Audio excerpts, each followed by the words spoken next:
कल्पना कीजिए, चारों तरफ रात का गहरा सन्नाटा है। आप जगन्नाथपुरी के उस विशाल मंदिर के सामने खड़े हैं।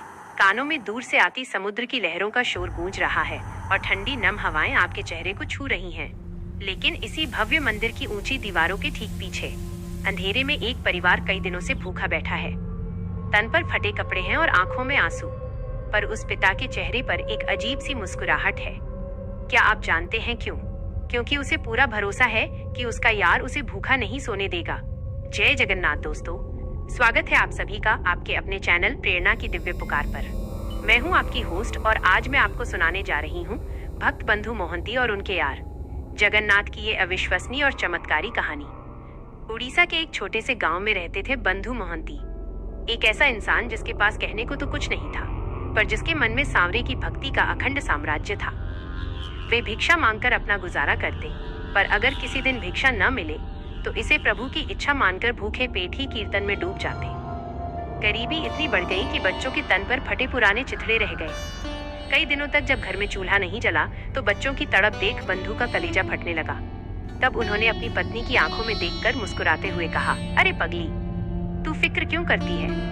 चल, तुझे अपने एक बहुत अमीर यार से मिलवाता हूँ। मेरा वो मित्र इतना दयालु है ना कि बस एक बार पहुंच जाए, फिर देखना वो हमें कभी भूखा नहीं रहने देगा।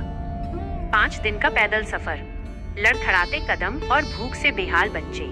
रास्ते में जब बच्चे रोते तो बंधु उन्हें कोमल पत्ते खिलाकर बहलाते। किसी तरह गिरते पड़ते ये परिवार जगन्नाथपुरी पहुंचा। मंदिर देखते ही बंधु जमीन पर लौटने लगे। देखो, वो रहे मेरे यार, इन्हीं के भरोसे हम यहाँ तक आए हैं। लेकिन किस्मत देखिए, मंदिर के कपाट बंद हो चुके थे। भीड़ ने उन्हें धक्के देकर किनारे कर दिया।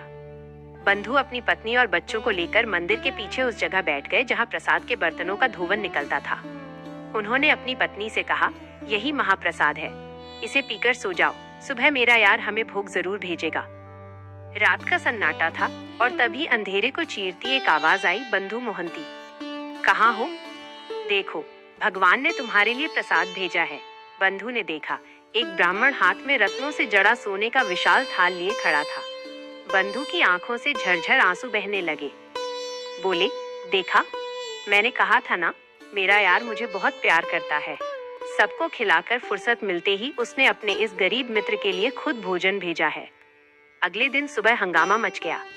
सोने का थाल चोरी होने के इल्जाम में बंधु को पीटा गया, अपमानित किया गया। बंधु बस जय जगन्नाथ कहते रहे। और फिर साक्षात जगन्नाथ जी ने पुरी के राजा के सपने में आकर कहा, जाओ, जिसे तुम चोर कह रहे हो वो मेरा प्रियतम है, उसे ससम्मान मंदिर लेकर आओ। राजा नंगे पांव भागे आए और उस फटे कपड़े वाले भक्त के चरणों में गिर पड़े। आज भी जगन्नाथपुरी में बंधु मोहंती के वंशज ही मंदिर का हिसाब किताब संभालते हैं, क्योंकि जहां इंसान की उम्मीद खत्म होती है वहीं से जगन्नाथ की दोस्ती शुरू होती है। तो दोस्तों, कैसी लगी बंधु मोहंती की ये जादुई कहानी?